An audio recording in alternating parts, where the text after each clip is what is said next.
a verdade e a tolerância são como uma moeda, né? A moeda tem dois lados, duas faces. Então, um é a tolerância e o outro é a verdade. Não dá para ter uma tolerância absoluta, você precisa considerar a verdade. Então, vamos ver o que ele fala. Eu vou deixar aí na referência o link do discurso para que vocês possam se aprofundar.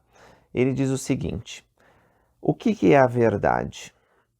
As palavras do presidente Joseph F. Smith, que foi presidente da igreja, ele disse o seguinte: cremos em toda a verdade, não importa a que se assunto ela se refira. Nenhuma seita ou denominação religiosa no mundo possui um único princípio de verdade que não aceitemos ou que rejeitemos.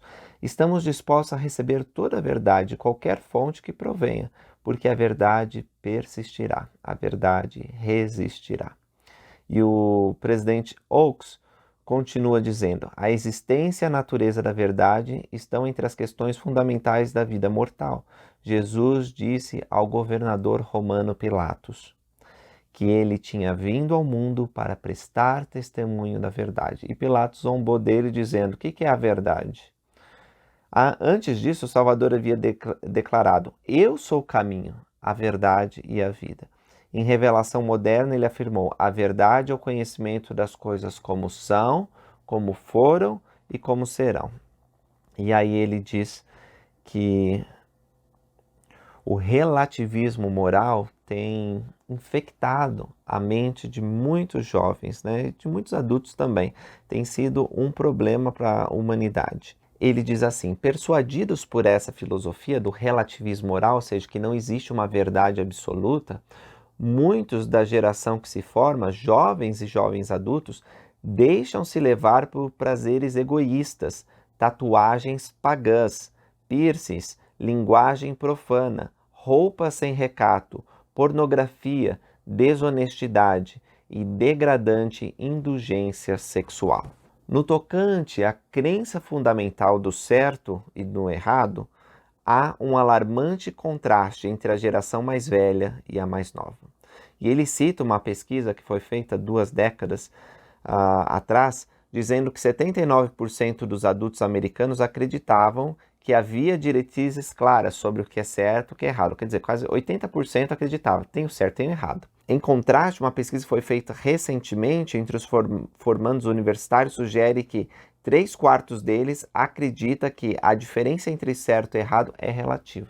Quer dizer, a grande maioria dos jovens adultos hoje acredita que não tem certo, não tem errado.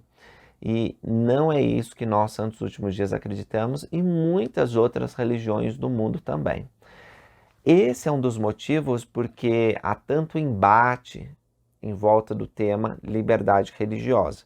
Porque os religiosos sabem que existe um certo absoluto e um errado absoluto. E muitas pessoas que não têm crenças religiosas, para elas, tudo que você decidir está valendo, né? Se a sociedade decidir que uma coisa é certa, e não é assim. Então, ele, depois de definir e falar sobre verdade, ele passa a falar sobre tolerância, dizendo: a tolerância é definida como uma atitude cordial e justa para com as opiniões e práticas alheias. Todo mundo gosta de receber tolerância, né? Imagina que você está se mudando para uma outra cidade, né? O seu modo de falar é diferente do modo de falar das pessoas que você vai viver. Com certeza você quer uma boa recepção. As pessoas, você imagina, não tem que zombar da maneira que você fala ou dizer que a cidade da onde que você veio, sei lá, não é boa. Então, essa atitude de ser cordial, de ser bondoso, ela é uma atitude que nós esperamos receber e que nós devemos ofertar. Então, a tolerância é boa. Agora, não existe uma tolerância ilimitada.